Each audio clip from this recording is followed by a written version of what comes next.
Hi, welcome back to another weekly garden tour.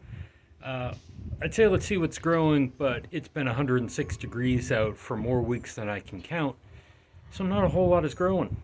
Let's kind of start on this end.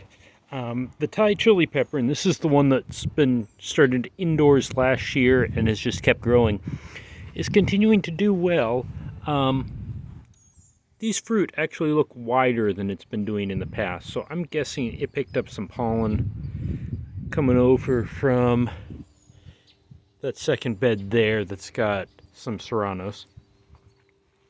My bucketed tomatoes here are just not doing well, and I've got a chicken out who's not supposed to be there. Excuse me while I throw a chicken back where she's supposed to be. Come on, lady. Chicken YouTube is on Wednesdays. Excuse me, phone's going in my pocket. Here, come on.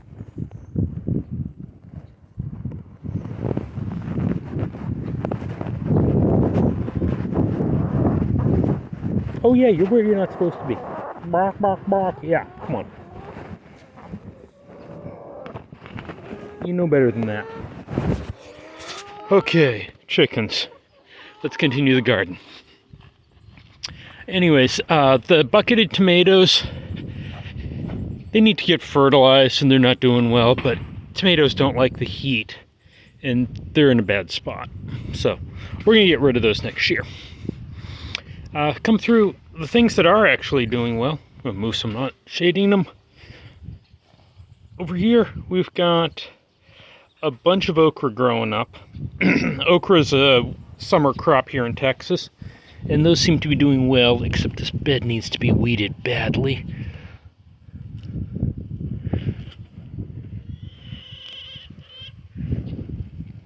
Oh my, it's full of grass. Okay, I'll do more of that later.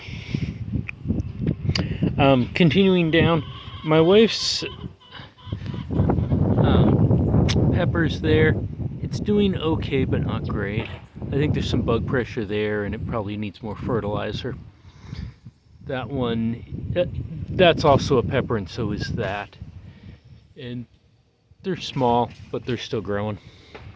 The eggplant here, see 1, 2, 3 eggplant in front. They're green, they look mostly healthy, but we're not actually getting any fruit because once again it's hot. This thing here is a late transplanted tomato, and it's still, all of my tomatoes are having this weird leaf problems, where like from the end in I've got a bunch of dead stuff. My chard there, this is starting to get harvested. There's 3 of them and one's tiny, but we've been harvesting and dehydrating them. So you can kind of see where those have been cut. Chard seems to like growing year round. Yeah, I'm pulling more grass as I go.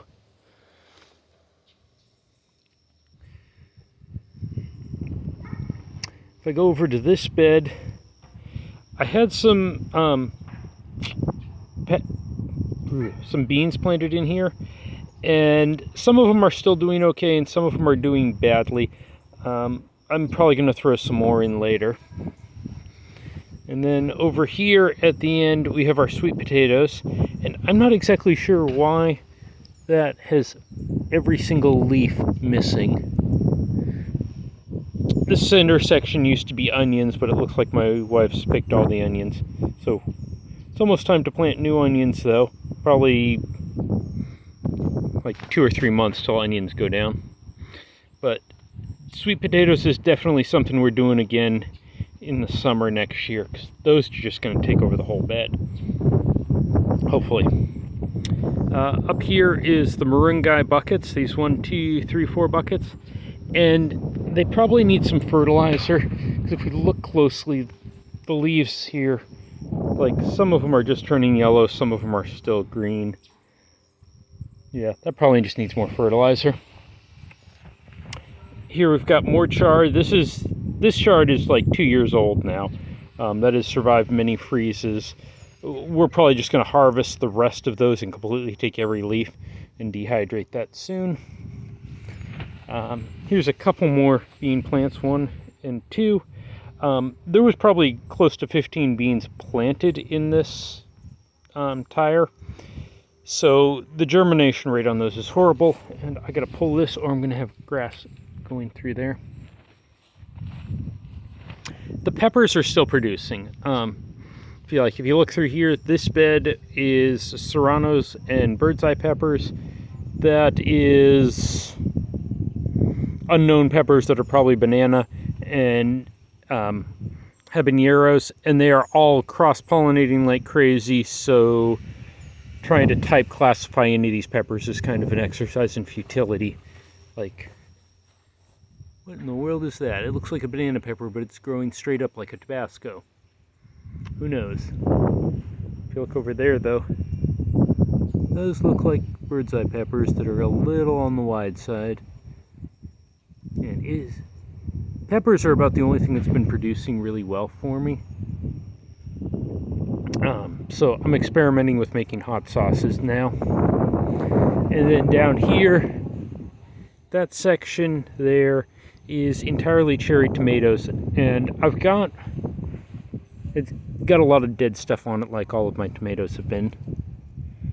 I'm not even sure it's worth the effort of going through and trying to prune all that. But I am starting to get some flowers on this, so we'll see if those actually develop into tomatoes. Now this bed, I've got a tomato, an heirloom tomato in back. I'm probably never going to grow another heirloom tomato. This produced 2 fruits all year, and they weren't very good, and they rotted on the vine, basically.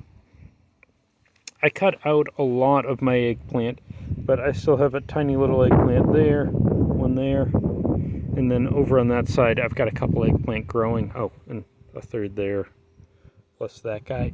I don't think we're going to do eggplant again, because they're just not producing very well. I think we've got like all of 4 fruits off the eggplants all year. And over here I've got more tomatoes, and one of them is fruiting. But if you look at that relative to my hand, that is a tiny little fruit in there. One thing I have learned this year is I'm not going to mess with the short tomato cages. Like this one is only 3 layers tall, and as you can see, it doesn't work well because the tomatoes come way out of the top, as opposed to like the one in back that's much taller, and that's containing the tomato better. Also, what I'm learning is the tomato cage should go around the plant as soon as you transplant it into the ground, because this one is just hard to get in there, and it's not really all the way in the ground. If you look down there, it's not really where it should be. So next year I'm going to definitely get more of these big tomato cages, and we're going to put them around the tomatoes as soon as I plant the tomatoes. So that's pretty much it for this week. It's continuing to be hot, probably will be at least for another 2 weeks. We got like a 25% chance of rain next weekend, but it has just been hot and dry out here.